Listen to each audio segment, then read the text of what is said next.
या तुम्हारे दिन है सब राजा। धनुष तोड़ने वाले को तुम इस राज समाज से पृथक कर दो राम, या धनुष तोड़ने वाला स्वयं इस राज समाज से पृथक हो जाए, या ये राज समाज ही धनुष तोड़ने वाले को पृथक कर दे। और आज यदि ऐसा नहीं हुआ तो आज मेरे द्वारा यहाँ समस्त समस्त राजागण दंडित किए जाएंगे, मारे जाएंगे। ये मेरा उद्घोष है। सुनी मुनि बचन लखन मुस्काने, बोले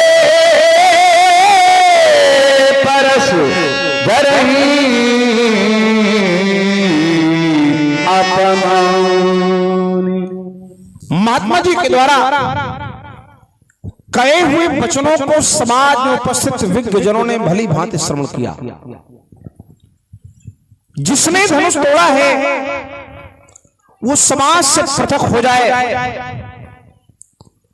और एक विकल्प दिया गया, यदि पृथक न हुआ तो सारे राजा मारे जाएंगे। बड़ा विचित्र क्रम है, और राजाओं की स्थिति भी बड़ी दयनीय हो गई है, क्योंकि आए थे धनुष यज्ञ में धनुष खंडन करने, प्रयास भी किया, सफलता मिली नहीं, अपमानित भी हुए, तजौवास, निज निज गृह जाहु। अगर सम्मानित व्यक्ति का अपमान हो जाए तो अपमान ही मृत्यु के समान है, अर्थात राजाओं की जो स्थिति है वो मरने जैसी हो चुकी। अब क्या बाकी है? तो जो मरने जैसा हो गया हो उसके लिए बाकी क्या रहा? तो उसके लिए मरना ही बाकी है। तो लो जो बाकी है वो महात्मा जी में लगता पूरा कर दे। कह रहे न तो मारे जे हैं सब राजा, सारे राजा मारे जाएंगे। अब मैं विचार करता हूं कि यहाँ राजा भी साधु भी हैं, असाधु भी हैं, और कुछ तो राजा है ही नहीं, राजा का वेश बना लिए हैं, रहे असुर छल छोड़ने बेसा वेश मात्र है। अब एक और राजा नहीं है, वेश बनाए हैं, और जो राजा भी हैं उसमें भी साधु भी हैं, असाधु भी हैं, भागवान भी हैं और अभागे भी हैं। उठी उठी पहरी सनाह अभागे।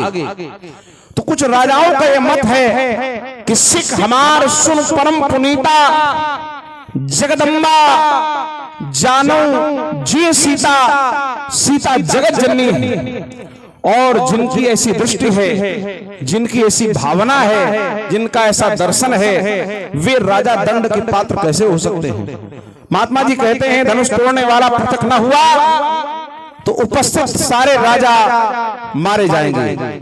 अब जानना चाहते हैं कि धनुष तोड़ा किसने? तो हमारे प्रभु ने उत्तर किया, होई ही क्यों एक दास तुम्हारा, क्यों एक विशेष नर सहस्त्रनाम सुनो पुरारी आदि आदि।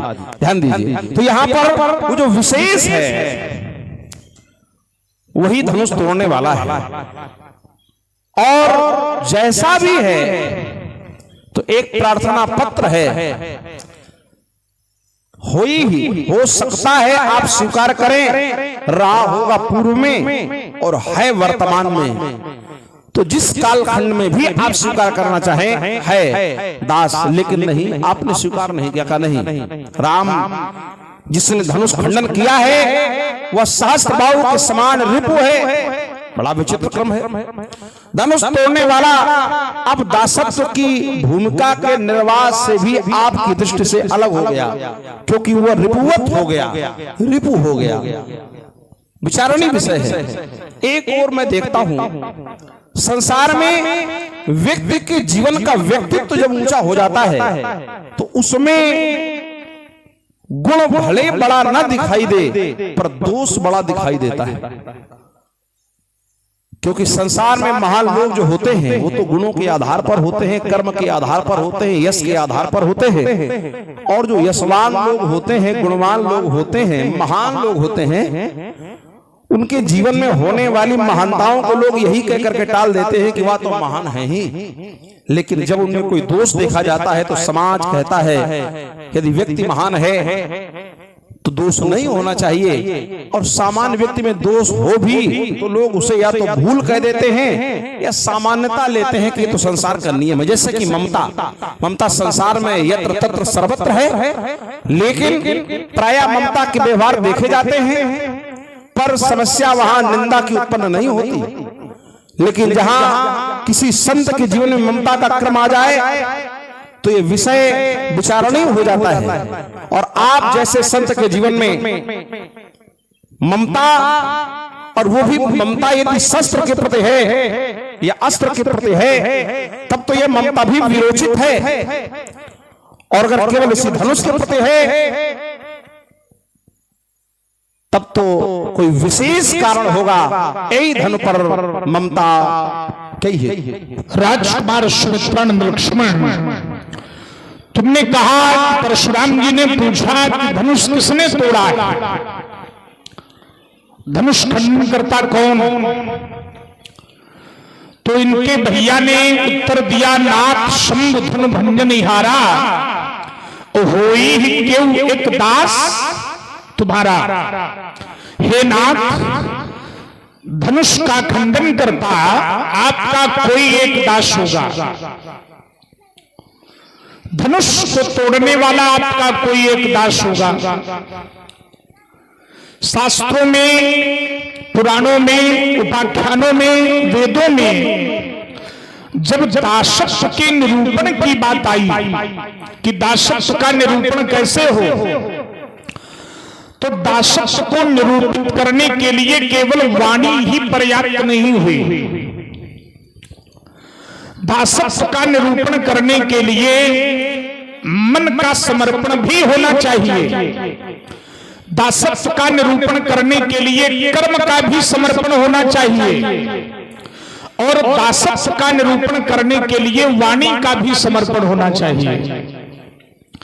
केवल वाणी से दासत्व प्रतिपादित नहीं होता। जहां जहां दासत्व का प्रतिपादन मानुष में हुआ या अन्य ग्रंथों में हुआ, तो दासत्व की पुष्टता केवल वाणी से नहीं मानी गई, दासत्व की पुष्टि मनसा, वाचा और कर्मणा, मन से, वाणी से और कर्म से मानी गई।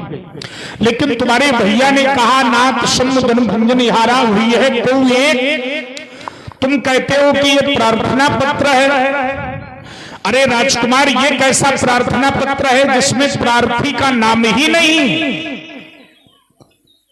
ये कैसा प्रार्थना पत्र है जिसमें विशेषता को दर्शाया जा रहा है लेकिन अनिश्चितता के रूप में? हुई है कोई एक, विशेष तो है लेकिन विशेष होने के बाद भी कोई एक।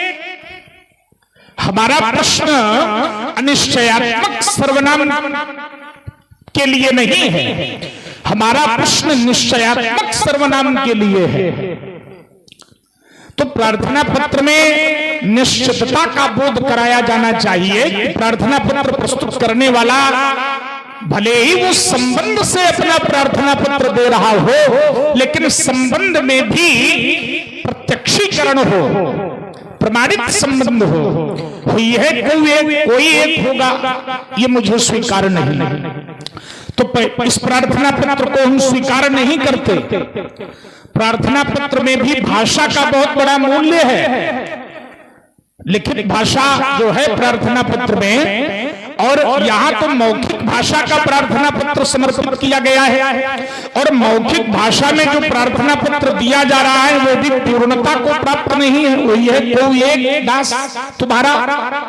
तो इस प्रार्थना पत्र को हम स्वीकार नहीं करते, और आरोप ये हम लगा रहे हैं कि केवल वाणी से दासत्व की पुष्टि नहीं होती। शास्त्र कहता है, आनुकूलस्य संकल्पः प्रतिकूलस्य वर्जनम, जो दासत्व के धरातल पर खड़ा होता है उसके लिए नियम है अनुकूलस्य संकल्पः, वो अपने स्वामी के अनुकूल होने का संकल्प ले। तो स्वामी के अनुकूल होने का संकल्प वाणी से नहीं होगा, मन से होगा। प्रतिकूलस्य वर्जनम, प्रतिकूलता में जो संकल्प हो वो वर्जन का हो, त्याग का हो, कि हम स्वामी की प्रतिकूलता का त्याग कर देंगे सदैव के लिए, तो ये भी वाणी से नहीं है, ये भी मन से है। इसीलिए दासत्व में त्रिपुटी है, 3 भाग हैं, मन से, वाणी से और कर्म से। भगवान भी कहते हैं वचन कर्म मन, केवल वाणी नहीं, वचन कर्म मन मोरी गति, भजन करे बिहि काम, तो तिनके हृदय कमल मह करूं सदा विश्राम।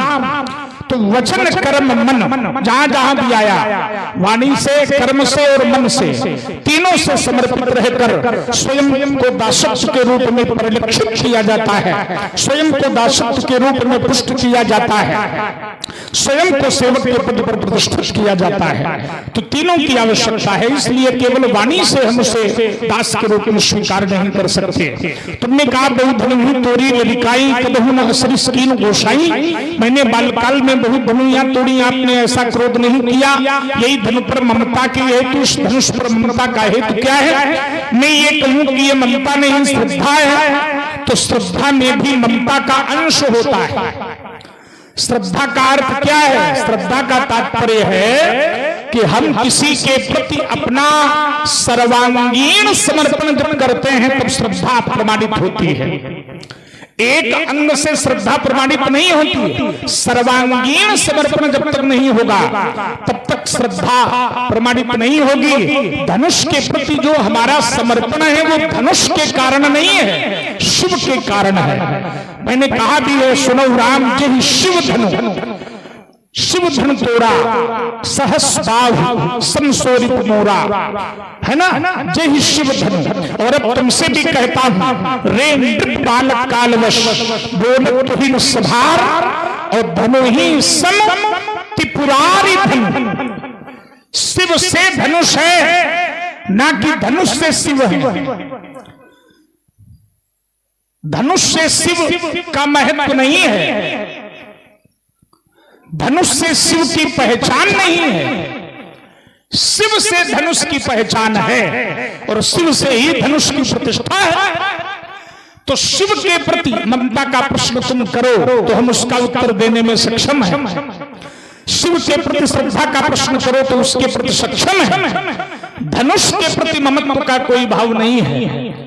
ममता प्रभो रहम मम प्रभो, परमात्मा के प्रति हमारा समर्पण होना चाहिए और वो है। तो शिव के कारण धनुष के तोड़े जाने पर क्रोध है, विरोध है। अस्तु, विचार करने की आवश्यकता है, वार्ता में विस्तारवाद न हो इसलिए मैं अल्प विराम लगाता हूं। महात्मा जी ने कहा, ध्यान देंगे, बड़ी सुंदर चर्चा आई है पर समझिएगा। बोले शिव से धनुष है ना कि धनुष से शिव है। बात ठीक है, लेकिन अब इस समय ये बात ठीक नहीं है। इसलिए बात तो ठीक है, लेकिन वर्तमान का जो धरातल है भाई, इस समय ये दोनों सिद्धांत न धनुष से शिव और न शिव से धनुष। इसलिए क्योंकि शिव जी हैं और धनुष अब टूट गया है। तो जो टूट गया है उसका अस्तित्व भूतकाल में चला गया, और वो तो महाकाल है, वो तो तीनों कालों में है।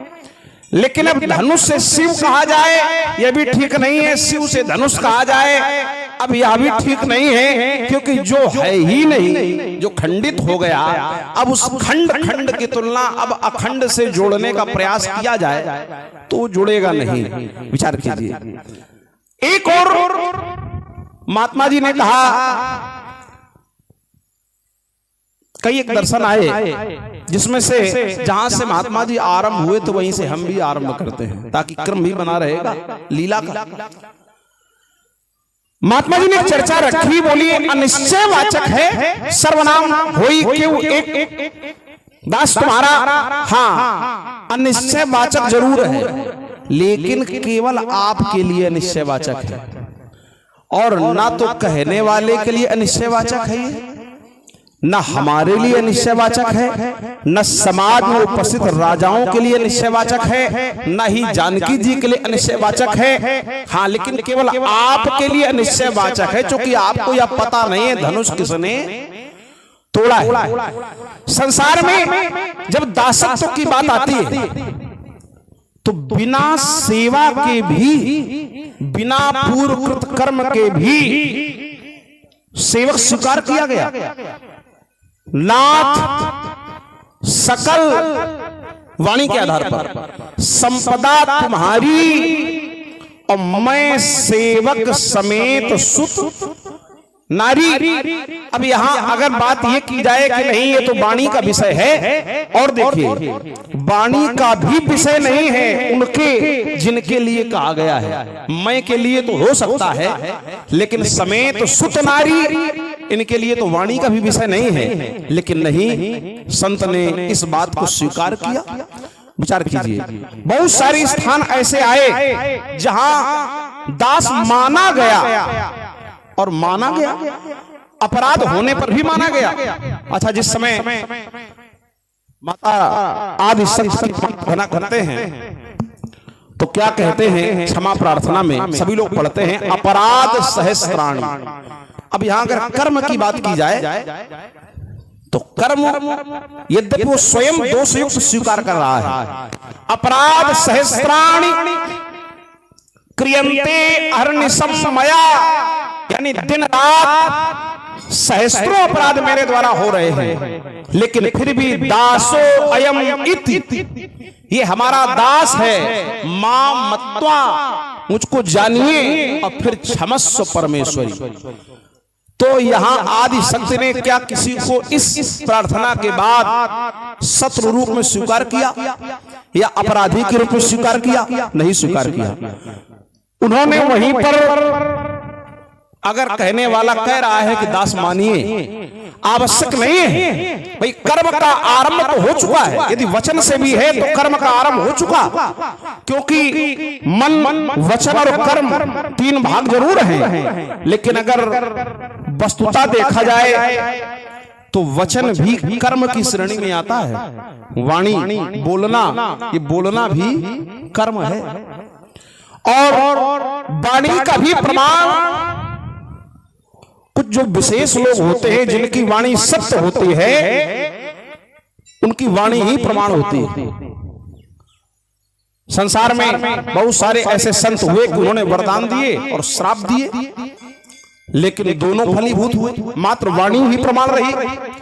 तो वाणी भी कारक होती है परिणाम का। लेकिन महात्मा जी विचार करने की आवश्यकता यह है कि वाणी प्रमाण तब है जब वाणी में सत्य हो, और सबकी वाणी में सत्य नहीं होता।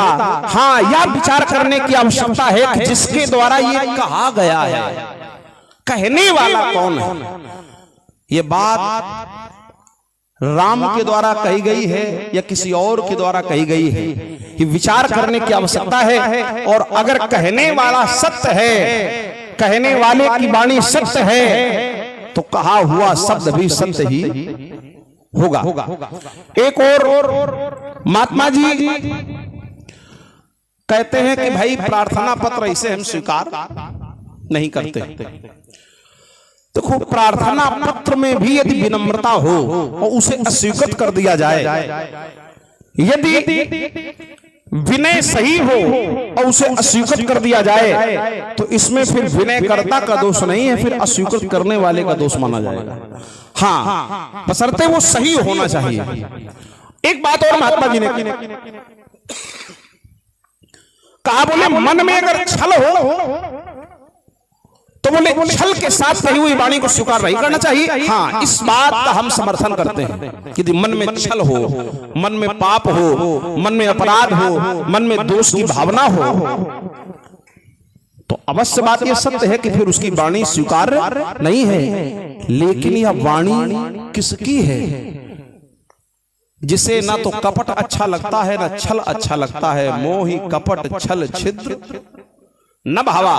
और अगर वाणी उसकी है तो वाणी सत्य है। संसार में लोग बोलते हैं, किसी को लाभ होता है, किसी को हानि होती है, किसी को ना लाभ होता है ना किसी को हानि होती है। लेकिन एक बार एक वाणी इस संसार में आई और तपस्या करने वालों का शरीर अस्थि मात्र शेष रह गया था। अस्थि मात्र हो ही रहे शरीरा। उस समय मृतक जियावन गिरा सुहाई, श्रवण रंध्र होई उर जब आई। विचार कीजिए तो वहां पर स्थिति क्या हुई कि शरीर वैसा हो गया मानो हष्ट पुष्ट भय बदन सुहाए, मानव अबई भवन ते आए। तो क्या वाणी का प्रभाव नहीं है? अब ये जरूर है कि किसकी वाणी, तो वाणी का भी प्रभाव महात्मा जी प्रायः हुआ करता है। और इस आधार पर आप यदि स्वीकार कर ले तो मेरा विश्वास है कि इसमें फिर कोई छल होने वाला नहीं है। लेकिन आप स्वीकार करेंगे तब। एक और महात्मा जी ने कहा, ममता की मैंने बात कर रखी, तो महात्मा जी ने कहा कि श्रद्धा में भी ममता का अंश होता है। देखो पहली बात तो ममता शब्द बड़ा विचित्र है। संसार में ममता है तो वासना है, अब परमात्मा में है तो उपासना है। ममता की दिशा बदल दो तो ममता की दशा बदल जाती है। विचार कीजिए, दिशा बदल गई और वही ममता यदि परमात्मा की जीव पर है तो कृपा है। जय जन पर ममता और छोहू, जही करुणा करी कीन न कोहू। एक बात और महात्मा जी ने कही, बोले श्रद्धा में भी ममता का अंश होता है। या ममता यदि अपने से बड़े से है तो आप कह सकते हैं कि उस ममता में भी श्रद्धा का अंश है। जैसे ममता 10 स्थानों में है तो उसमें छोटे भी आते हैं बड़े भी आते हैं। लेकिन यह कह देने से दोनों का एक का भाव प्रमाणित नहीं हो जाएगा। ममता में श्रद्धा का अंश हो या श्रद्धा में ममता का अंश हो, दोनों जगह है। श्रद्धा और ममता एक नहीं हो सकते। जैसे जीव में ईश्वर का अंश होता है, ईश्वर अंश जीव अविनाशी चेतन सहज सुख राशि एको अजह शाश्वतो यम पुराणे न हन्नते हन्य माने शरीरे। लेकिन कितना भी अविनाशी हो, कितना भी अमल हो, कितना भी चेत और कितना भी अंश हो, लेकिन कभी जीव को ईश्वर नहीं कहा जाता, अंश ही कहा जाता है। तो ऐसे ही श्रद्धा और ममता की अगर चर्चा की जाए, चलो भी देख लेना, अभी हमें थोड़ी रुके। महाराज रे न बालक काल वस्तु में कोई दिक्कत नहीं, आप रे कहो बड़े हो, हमें तो सब चलता है। लेकिन संसार में अपने से बड़ों का सम्मान करना ये तो कोई बड़ी बात नहीं है, ये तो सदैव होता रहा है। लेकिन अपने से छोटे का जहां आदर किया जाए, ये हमारी अयोध्या की व्यवस्था है। अब आदर का मतलब ये ना कर लेना कि कोई पैर छूने वाली बात हो रही है। आदर छोटे को भी दिया जाता है, बड़े को भी दिया जाता है। सम्मान की विधा में अंतर हो सकता है, पर हृदय के प्रेम में अंतर नहीं होना चाहिए। तो अति आदर दो तने बुलाए और हृदय लाई बहु भात सिखाए। महात्मा जी ने एक शब्द कहा, काल बस। तुम काल के बस में हो, काल के बस में हम नहीं। तो कहे तो स्वतंत्र हो ना, स्वतंत्र भी नहीं है, क्योंकि स्वतंत्र सत्ता तो एक ही है और तो सब कहीं ना कहीं बस में है। हाँ, उनके बस में हम अवश्य हैं, काल भी जिनके बस में है। मेरे विद्वानों, आप कहते हो बोलत तो ही ना संभार, तुम संभाल कर नहीं बोलते हो। ये बात हमें अच्छी लगी, इसलिए अच्छी लगी कि जब तक हम संभाल कर नहीं बोलेंगे तब तक ही आप सुधार करने के लिए बोलेंगे। और जब आपको ये लगेगा कि नहीं लक्ष्मण एकदम संभाल के बोल रहा है तो बात खत्म हो जाएगी। आपको यदि लगता है कि हम संभाल कर नहीं बोल रहे हैं तो दिशा सही है। आप कहते हो धनुही संत पुरार धन, क्या उन धनुहियों के समान शिव जी का धनुष है? मान्यता अलग अलग होती है और सबकी अपनी अपनी मान्यता होती है, अपना अपना मापदंड होता है। तो हमारी जो मान्यता है, हमरे जाना, क्योंकि मान्यता किसी विशेष स्थिति, विशेष गुण, विशेष क्रियाकलाप को देख करके दे दी जाती है। जैसे काक चेष्टा बको ध्यानम स्वान निद्रा, तो एक एक गुण मिलता गया तो मान्यता दे दी गई इन पक्षियों से। जबकि पक्षी का विद्यार्थी से संत से कोई लेना देना नहीं है, लेकिन मान्यता किसी एक विशेषता को देख देखकर दे दी गई, उसी प्रकार से हमारे जाना सुनो देव सब धनुष माना। राजकुमार सुमित्रन लक्ष्मण, तुमने कहा परशुराम जी महाराज आप कहते हैं कि वचन भी कर्म है, बोलना भी कर्म है। इस बात पर हमारी बड़ी छोटी टिप्पणी यह है कि क्रिया और कर्म दोनों में अंतर क्या है। अगर दोनों एक हैं तो तुम्हारी बात ठीक, और अगर दोनों में अंतर है तो तुम्हारी बात गलत। तुमने कहा कि बोलना कर्म है, यद्यपि व्याकरण कहता है कि बोलना क्रिया है। तो मुझे लगता है कि अगर इन दोनों में अंतर स्पष्ट हो जाए, न स्पष्ट किया जाए तो समझ लिया जाए। मेरा कोई तुमसे प्रश्न नहीं है और ना हम ये पूछ रहे हैं कि हमें अंतर बताया जाए, ना उसे समझ लिया जाए। तुम उससे समझ लो कि क्या अंतर हो सकता है क्रिया और कर्म में, तो प्रकट होगा कि बोलना क्रिया है ना कि कर्म है। कर्म और क्रिया में भेद क्या है यह समझना अनिवार्य है, इसलिए क्योंकि तुम्हारे लिए अधिक अनिवार्य है, क्योंकि तुम वशिष्ठ की पाठशाला के छात्र हो और वशिष्ठ की पाठशाला का छात्र ये समझे कि क्या भेद है, क्या अंतर है ना, अनिवार्य है उसको समझना। एक बात मैंने कहा कि जहां दासत्व का निरूपण है वहां केवल वाणी से दासत्व निरूपित नहीं होगा। आदिशक्ति मां भगवती की चर्चा तुमने की, आदिशक्ति मां भगवती भी कहती हैं, एक पंक्ति कहकर मैं तुम्हारी बात का खंडन कर रहा हूं। मां आदिशक्ति भगवती भी कहती हैं, जगत जोशिता नहीं अधिकारी और दासी मन क्रम वचन तुम्हारी।